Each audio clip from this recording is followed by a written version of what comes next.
Bonjour mes amis. Aujourd'hui, samedi 26 mai 2018, je voudrais échanger avec vous sur l'installation de manière durable dans l'espace public de notre pays de ce que je peux appeler la dictature de la pensée unique. Le danger de l'installation durablement dans notre espace public de cette dictature de la pensée unique est que l'on ne pense plus, que l'on n'est plus capable de voir les choses aussi claires, de les discerner par nous-mêmes. Vous avez certainement observé combien à un instant donné, tous les médias, tous les chroniqueurs et tous les hommes politiques pensent et disent exactement la même chose, s'intéressent aux mêmes événements, en proposent la même explication. Appelons ce phénomène, si vous voulez, de mimétisme universel, la pensée unique. Elle se répand comme un virus dans notre atmosphère, évidemment accéléré aujourd'hui par les médias sociaux, par lesquels moi-même j'ai choisi depuis bientôt 10 ans de communiquer avec vous. Mais depuis 10 ans aussi, j'ai évolué dans ma façon de communiquer avec vous. Je me suis détourné progressivement des grands médias pour adopter les réseaux sociaux. Pourquoi? Parce que, bien évidemment, j'ai découvert que malgré la pauvreté qui envahit notre espace public au Cameroun, Internet est aujourd'hui ce qui est de plus accessible à une grande majorité de notre population. Alors, si vous tentez d'une manière ou d'une autre d'attirer l'attention sur d'autres événements moins médiatiques, moins conventionnels, ou d'avancer des explications contraires sur des faits dominants, comme le réchauffement climatique, la guerre dans le nord-ouest et le sud-ouest, les détournements de fonds publics ou la croissance même des inégalités ou l'inversement de la courbe de décès dans l'espérance de vie de nos populations, parce que vous savez qu'aujourd'hui, c'est les femmes qui meurent le plus dans notre pays et c'est un cas unique dans le monde. Quand vous essayez de vouloir mettre ceci sur la table, vous êtes rabroué ou ignoré. On vous insulte, on vous traite de tous les noms. Maintenant, si vous êtes immunisé contre ce virus, vous serez forcément un paria. Pour avoir la paix, mieux vaut donc attraper le virus comme tout le monde. Mes amis, moi je constate que nous sommes très loin dans notre société camerounaise du conseil que dans les années 1680, c'est un de mes enseignants de littérature qui me le rappelait, le conseil que la marquise de Sévigné donnait dans une lettre à sa fille. Il disait « Pensez juste ou pensez faux, mais pensez par vous-même ». Il faut que nous apprenions dans notre pays à penser par nous-mêmes. C'est pour cela qu'un homme comme moi prend sur son temps. C'est vrai, j'ai choisi d'avoir une activité politique, mais je choisis, je prends sur le temps que je dois consacrer à mes enfants, à mon épouse, à mes recherches, à mes enseignements pour m'adresser à vous. Oui, je prends ce temps-là pour pouvoir échanger avec vous. La marquise de Sévigné reste illustre dans les annales de la littérature française, mais ce conseil à sa fille a certainement été oublié. Ne pas penser comme tout le monde, ne serait-ce pas aussi une maladie de l'esprit? Un autre virus, souvent qualifié d'esprit de contradiction. J'ai essayé de regarder ces jours-ci pourquoi nous sommes si loin aujourd'hui de l'échange qui devrait pourtant animer un espace public. Les Anglais ont un terme spécifique pour désigner cet éloignement. Ils parlent de contrarian. Peut-être, mais la contradiction est nécessaire à la recherche de la vérité. Ce qui est vrai, écrivait le philosophe des sciences Karl Popper, c'est ce qui peut être démontré faux. En termes simples, la connaissance ne surgit qu'au terme de la démolition des hypothèses dominantes. Ce qui illustre le pourtant, elle tourne de Galilée. Pourquoi je vous parle de cet esprit de contradiction qui devrait nous habiter? Quand on est chef de l'État et que l'on n'écoute pas son peuple, qui appelle de plus en plus à mettre un terme à la guerre qui sévit en ce moment dans le nord-ouest et le sud-ouest. Quand des hommes comme nous, et je dis, je suis allé au front, j'ai passé un mois au front dans l'extrême nord. C'est vrai, les gens disent, oui, vous étiez protégés, la sécurité était là pour vous, oui, mais ça permet de voir ce que c'est que la guerre. J'ai été déposer une gerbe de fleurs sur le pont Vert à Marois. Même ceux qui me détestent au plus haut point savent que j'ai été et je demeure le seul homme politique à avoir fait ce geste-là. Ce n'était pas évident. Oui, ce n'était pas évident. Il y avait une multitude d'oppositions à ce que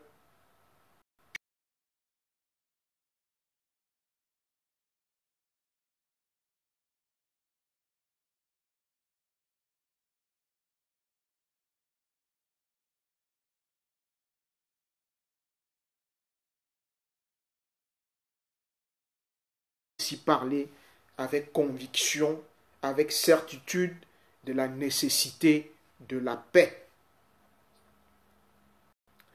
Mes chers concitoyens, ce qui se passe dans notre pays ne devrait laisser aucun d'entre nous indifférent. Oui. Ce qui se passe dans notre pays doit mobiliser chacun d'entre nous dans ses ressources les plus fortes. Quittons le raisonnement abstrait pour repérer en notre temps quelques pics de fièvre de la pensée unique dans notre pays. On entend, par exemple, que rien ne se passe dans les régions anglophones, que tout est en paix là-bas. Oui, c'est ce qu'on nous dit. Qu'il n'y a pas de mouvement séparatiste au Cameroun. On nous dit aussi qu'il n'y a pas une montée du tribalisme et de l'ethnicisme. Vous savez jusqu'à quel point les extrêmes m'excèdent. On nous dit, chaque fois que nous essayons de mettre le doigt là où ça fait mal, de le démontrer. On invite des chaînes de télévision pour nous démolir. Oui. Il me paraît que chacun devrait être restitué dans son contexte plutôt que d'y deviner une communauté de destin. Il n'y a pas une communauté de destin dans la pensée. Il nous revient à chacun d'entre nous d'ouvrir les yeux, de regarder son voisin, de regarder sa voisine, de regarder en face de soi et de se dire, est-ce normal ce que nous vivons aujourd'hui dans notre pays? Il conviendrait aussi de replacer cette prétendue paix, cette prétendue non-sécession, il conviendrait, mes chers amis, mes chers concitoyens, de replacer tout cela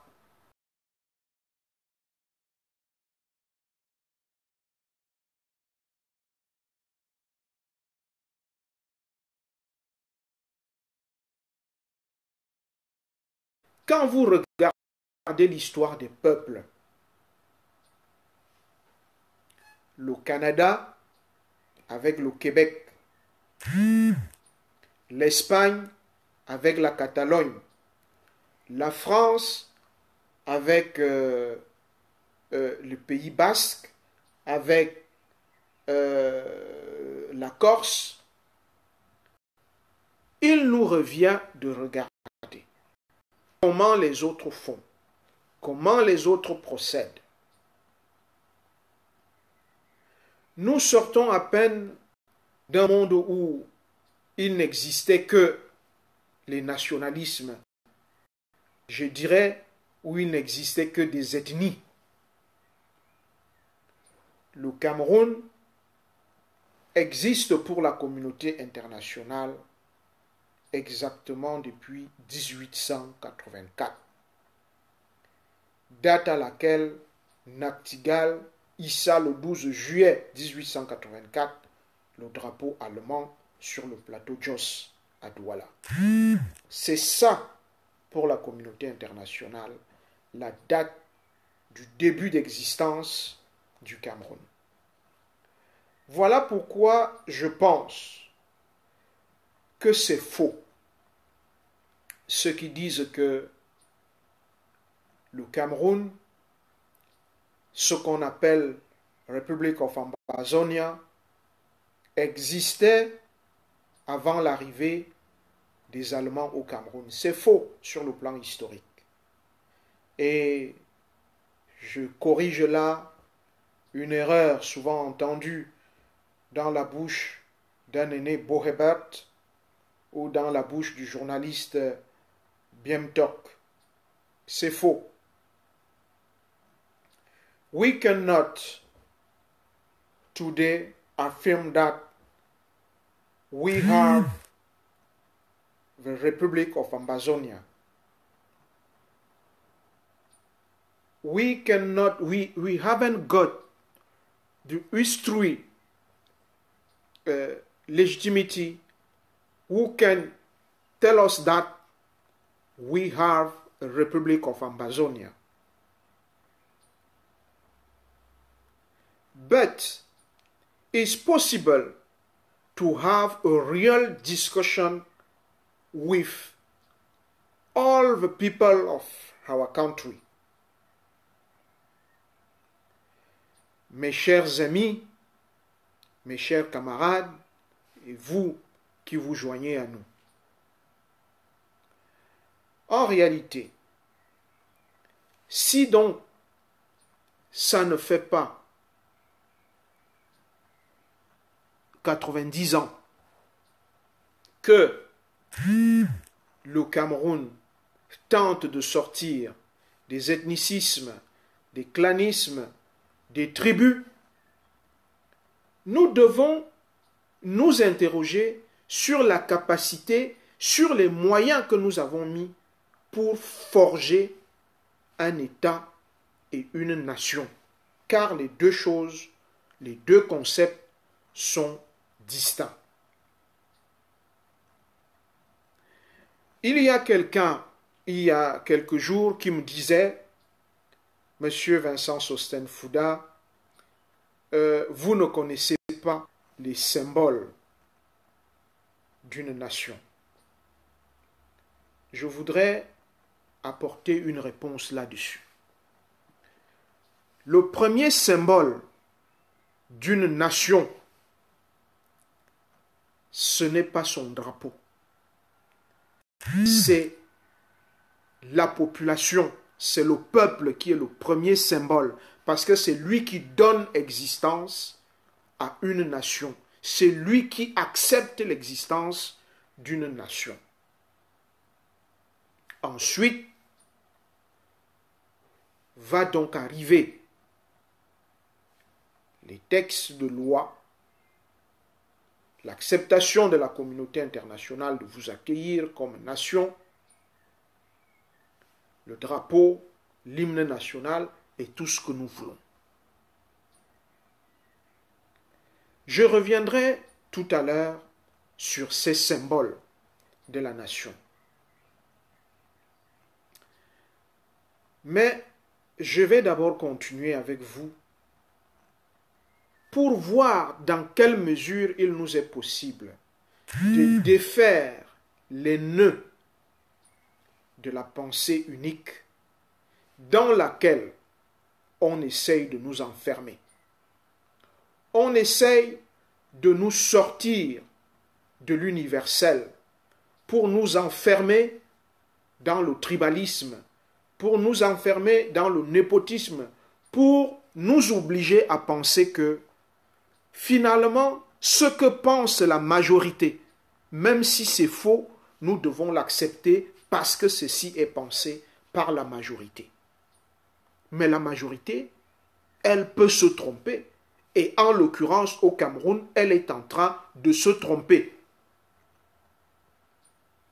Ceux qui n'arrêtent pas de demander au président de la République et à son armée de pilonner, de tuer, de massacrer, de violer, ils le sont hors de l'histoire. Ils se trompent.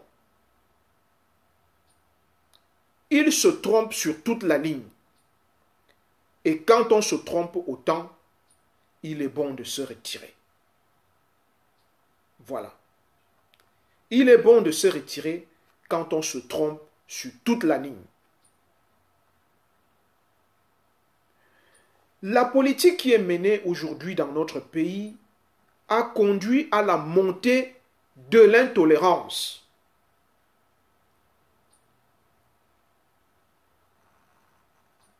Cette intolérance se manifeste par l'indifférence que nous affichons face à la souffrance de l'autre.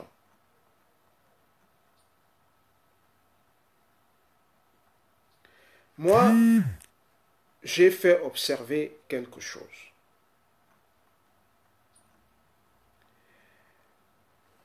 Quand je regarde les Camerounais dans leur ensemble, je ne suis pas certain qu'ils adhèrent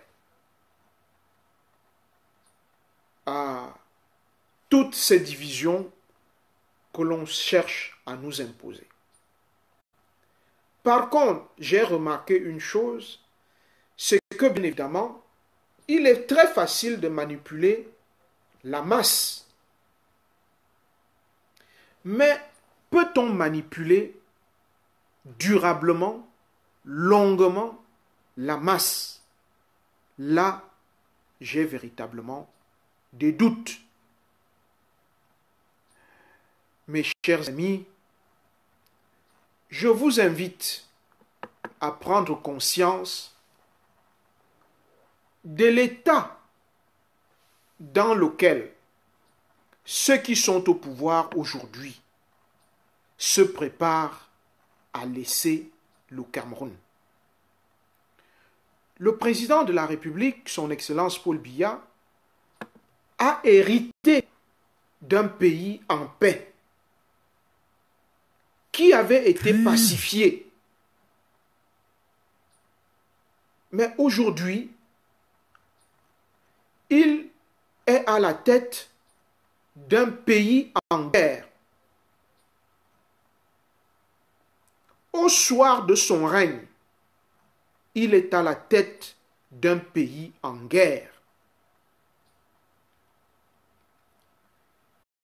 C'est comme si vous allez demander la main d'une femme. Elle vous est accordée, une fête est organisée, et au moment de repartir, vous brûlez tout le village. C'est de cela qu'il s'agit. En 1982, quand le président Biya arrive au pouvoir, on célèbre la paix. On chante d'ailleurs, pour ceux qui ont mon âge, ils connaissent 20 ans de progrès, 20 ans de paix, de l'indépendance à la réunification. Je ne sais pas qui en était l'auteur, mais j'étais enfant et l'on entendait cette chanson. Ça veut dire que le président de la République a hérité d'un pays en paix. Et c'est une erreur, voire un assassinat, de vouloir laisser le pays dans un chaos. Il nous revient de le lui dire, parce que dans les relations humaines, quand vous avez un ami, et le président de la République doit être l'ami de tous les Camerounais. Pourquoi? Parce que il est à la tête du Cameroun, parce qu'il a été élu par les Camerounais. Si les Camerounais l'avaient détesté, il n'aurait pas été élu. Donc, par conséquent, les Camerounais doivent lui dire, Monsieur le Président de la République, nous ne vous avons pas remis les clés du Cameroun pour y semer le chaos. J'ai dit tout à l'heure que je reviendrai sur les symboles de la République. Et la République doit être fondée sur des valeurs. Ces valeurs-là sont lesquelles? Elles sont incrustées, gravées dans la devise du pays. Paix, travail, patrie. La devise de la République, il me semble, et je cite de mémoire, doit être consignée dans l'article 2 de la Constitution. Elle repose, cette devise, sur le choix fait par l'UPC et ensuite approuvé en 1958 par le Premier ministre, le tout Premier ministre camerounais, André-Marie Bida. La paix concerne tous les domaines. La paix concerne tous les lieux. La flore, la faune, les hommes, les animaux et tout ce qui couvre notre territoire. Oui. La paix, c'est quoi? Ce n'est pas l'absence de guerre. Ce n'est pas l'absence de conflit. La paix, c'est tout autre chose. C'est la capacité qu'offre le pays à ses citoyens de s'y épanouir. Je ne dis pas de s'épanouir, mais de s'y épanouir, de s'épanouir dans la République. C'est cela la paix.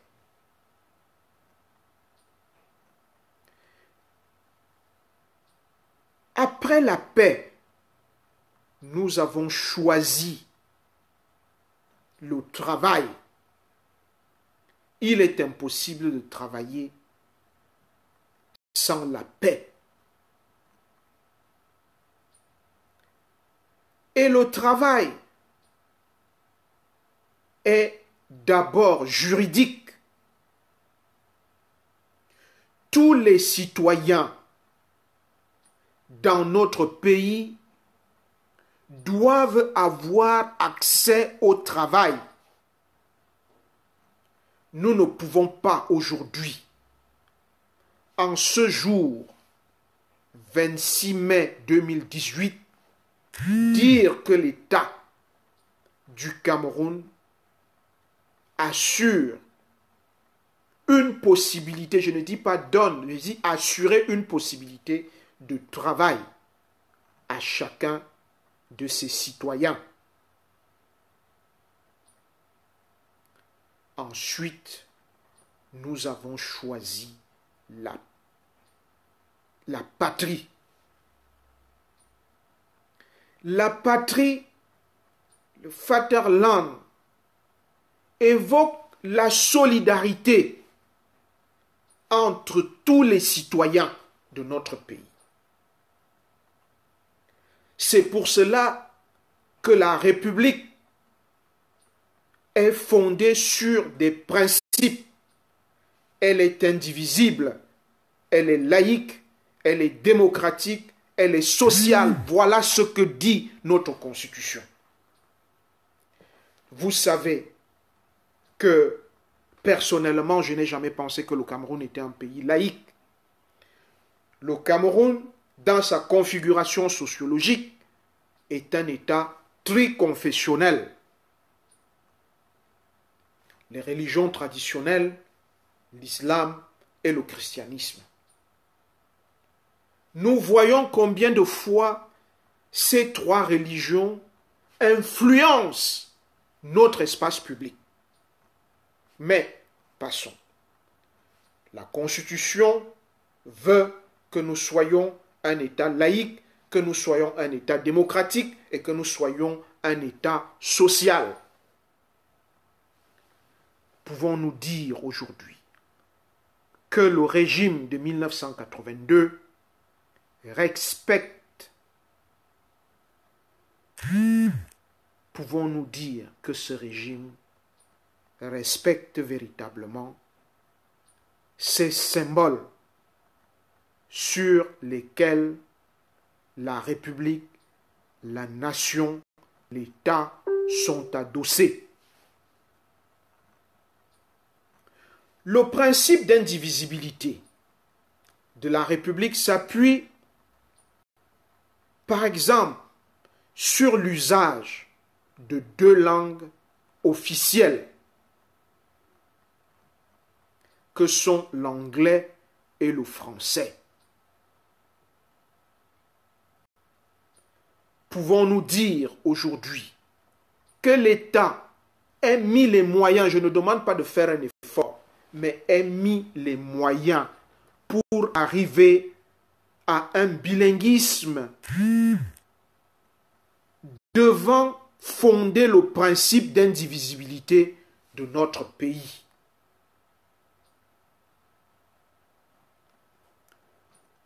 Quand on est en zone anglophone, on pense que la langue officielle du Cameroun, c'est l'anglais. Quand on est en zone francophone, on pense que la langue officielle du Cameroun, c'est le français. Jamais on n'a pensé que les deux langues sont les langues officielles de notre pays.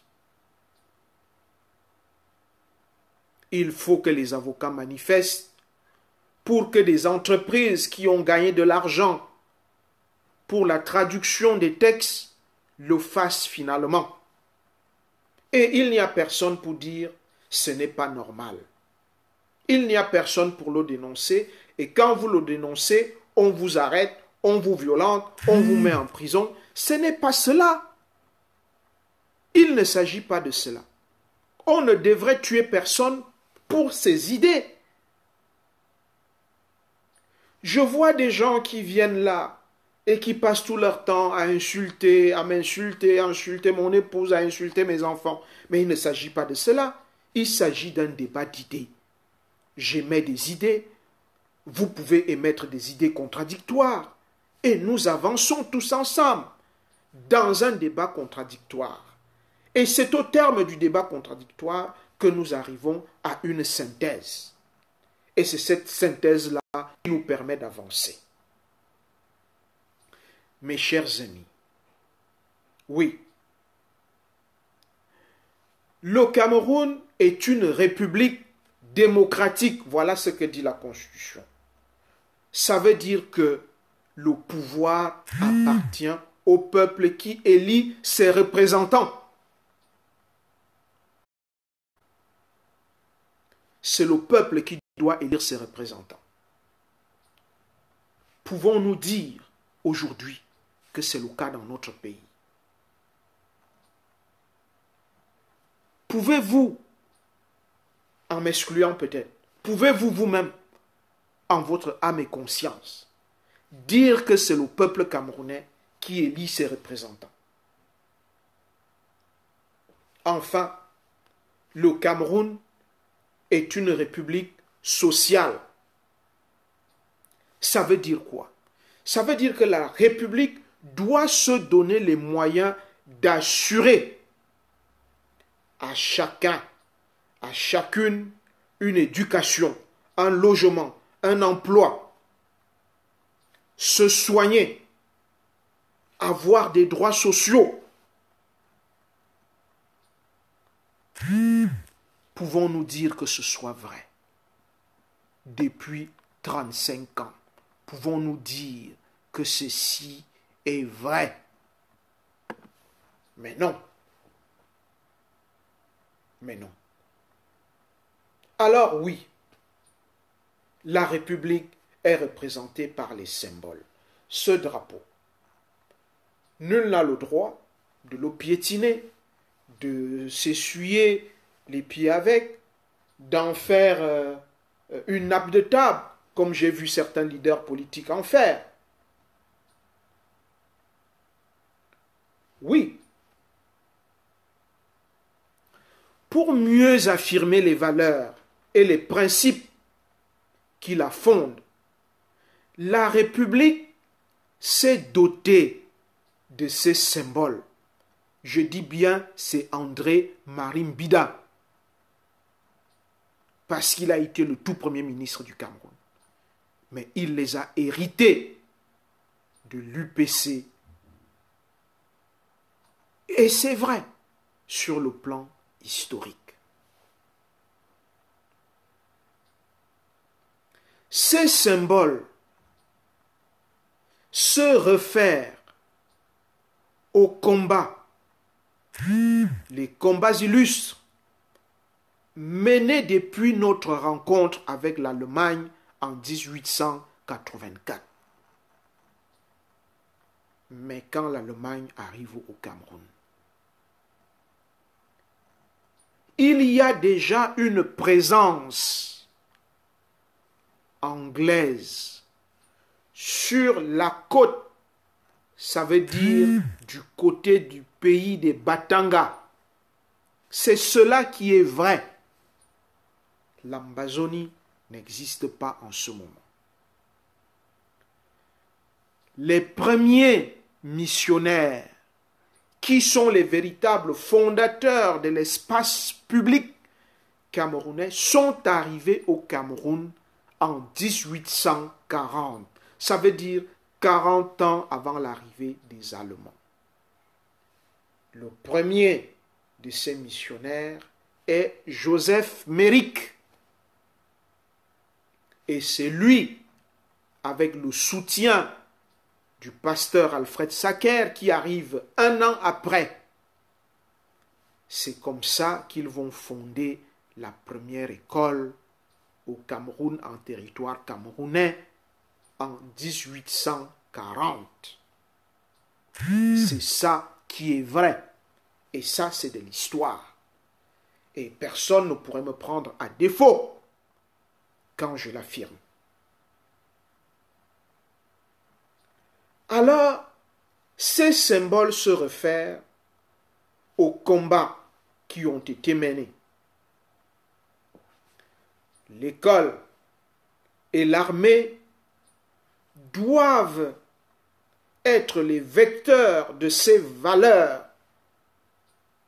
L'école et l'armée sont les vecteurs privilégiés de la construction du sentiment national et de l'attachement à la République. Voilà pourquoi je pense au plus profond de moi que si un jour nous arrivons aux affaires, il n'y aura plus de défilé le 20 mai avec des partis politiques, des machins. Ça doit rester uniquement une parade militaire et un défilé d'un certain nombre d'établissements scolaires pour montrer qu'ils sont les vecteurs de la construction, les vecteurs privilégiés de la construction du sentiment national et de l'attachement à la République. Mes chers amis, les principaux symboles républicains sont en premier l'hymne national au Cameroun, berceau de nos ancêtres. Nous sommes indépendants depuis 1960 et le Cameroun a toujours 2 hymnes. Et on est surpris qu'il y ait des velléités sécessionnistes.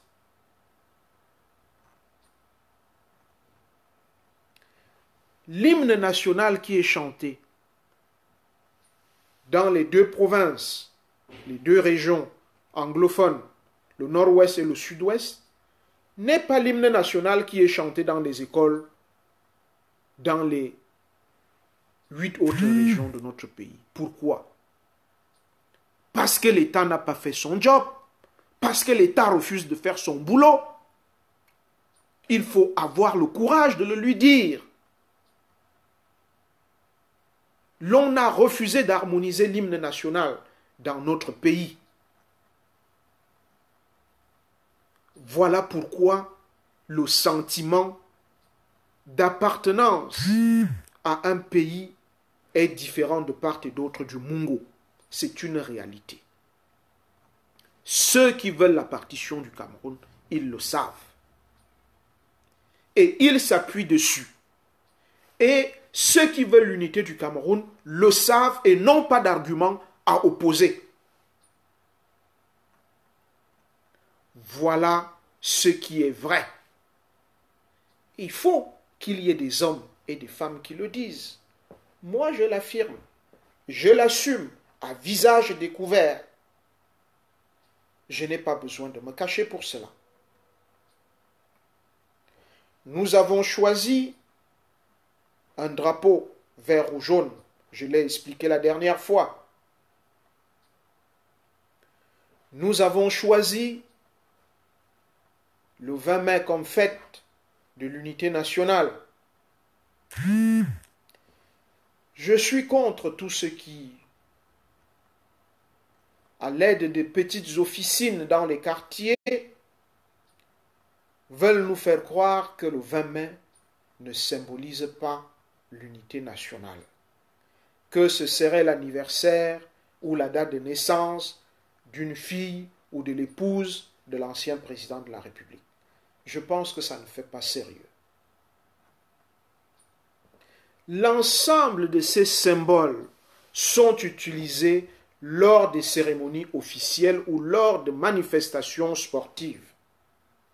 Ils figurent sur les bâtiments officiels et rappellent à tous et à toutes les valeurs et les principes de la République du Cameroun, ainsi que l'histoire de sa construction. Nous devons en être fiers. Mes chers concitoyens, Camerounais, Camerounaises, au sortir de ce que nous vivons en ce moment, il nous faudra nous mobiliser. Il nous faudra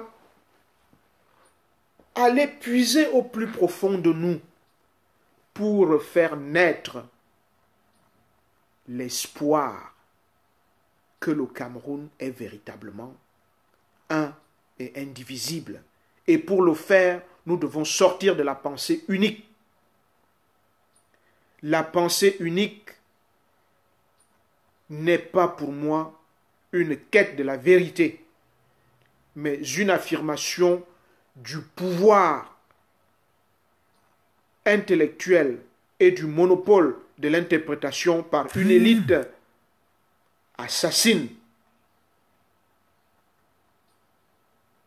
Nous devons être des anticonformistes. Je vais dire ceci. Tout le monde prétend chercher la vérité.